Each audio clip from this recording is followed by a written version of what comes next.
మేము extreme diet లేకపోయినా మా యాప్స్ చూసారు ఎలా కనబడుతున్నాయో ఎలా చెప్తారండి. ఈ రోజు మన సిరీస్ లో డే 30 లాస్ట్ వీడియో ఫోరం చేసాం. ఈ రోజు అప్పర్ ఆప్షన్ పర్ఫామ్ చేయబోతున్నాం. తెలుసు కదా మన సిరీస్ నేమ్ ది గెయిన్స్. దీంట్లో మనం టాప్ టు బాటం ప్రతి మజిల్ ట్రైన్ చేసుకుంటా వచ్చాం. వెళ్ళిన పేజ్ చెక్ నీకు కావాల్సిన అన్ని ఉంటాయి. యాప్స్ కూడా ఒక మజిల్ నువ్వు అన్ని మజిల్స్ ని ట్రైన్ చేస్తున్నట్టు ఆ మజిల్ కూడా ట్రైన్ చేయాలి. ఈ రోజు వీడియోలో అప్పర్ ఆప్షన్ ట్రైన్ చేయబోతున్నాం. అప్పర్ ఆప్స్ మంచి వేరియేషన్ చూపిస్తారండి. ఫస్ట్ వేరియేషన్ ఇలా రోప్ తో కేబుల్ కనెక్ట్ చేయండి. నేను ఎలా చేస్తున్నా ఒకసారి గమనించు. చాలా మంది నెక్ మీద రోప్ పెట్టేసుకుని ఊపేస్తా ఉంటారు. స్టార్టింగ్ లో నేను కూడా అలాగే చేసాను. నేను ఎలా చేస్తున్నాను ఒకసారి గమనించు. ఎల్బోస్ అన్ని ముందుకు పెట్టేసి యాప్స్ మాత్రమే నొక్కుతున్నా అప్పర్ ఆప్స్ ని. ఈ వేరియేషన్ 3 to 5 సెట్స్ చేయండి మీ ఇష్టం. మినిమం 20 రెప్స్ అయినా పర్ఫామ్ చేయి. నెక్స్ట్ అప్పర్ యాప్స్ కోసం నార్మల్ క్రంచెస్. దీన్ని కూడా చాలా మంది నెక్ ను ఊపేస్తా ఉంటారు. మళ్ళీ యాప్స్ చేస్తున్నప్పుడు నెక్ పెయిన్ వస్తుంది అంట. బ్యాక్ నుంచి చూపిస్తా చూడండి.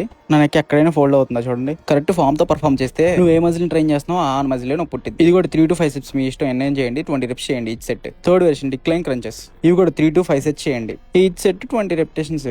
ఒకవేళ మీ జిమ్ లో యాప్స్ పెంచ్ లేదనుకో ఇలా కాల్ హైలో పెట్టేసుకొని పర్ఫామ్ చేయి. ఇది మంచిగా అప్పర్ యాప్స్ బాగా టార్గెట్ చేసింది. Last variation fourth one. ఇలా ప్లేట్ తీసుకొని వీడియోలో చూపిస్తున్న విధంగా పర్ఫామ్ చేయి. ప్లేట్ తో నార్మల్ క్రంచ్ చేసి పైకి తీసుకెళ్ళాలి. చాలా మంది ప్లేట్ ని ముందుకు తీసుకెళ్తారు. ముందుకు కాదు తల పైకి తీసుకెళ్ళాలి. మీ యాప్స్ మీద మంచి లోడ్ పడిద్ది. అన్ని మజిల్స్ లాగా అది కూడా మంచిగా అలాగే బిల్డ్ అయింది. 3 సెట్స్ చాలు 10 to 15 రెప్స్ మధ్యలో చేయండి. నెక్స్ట్ వీడియోలో oblique muscles or lower abs train చేయాలో కామెంట్ చేయండి. అవి కూడా మజిల్స్. ఆ వీడియో నీకు రావాలంటే ఫాలో కొట్టు ముందు.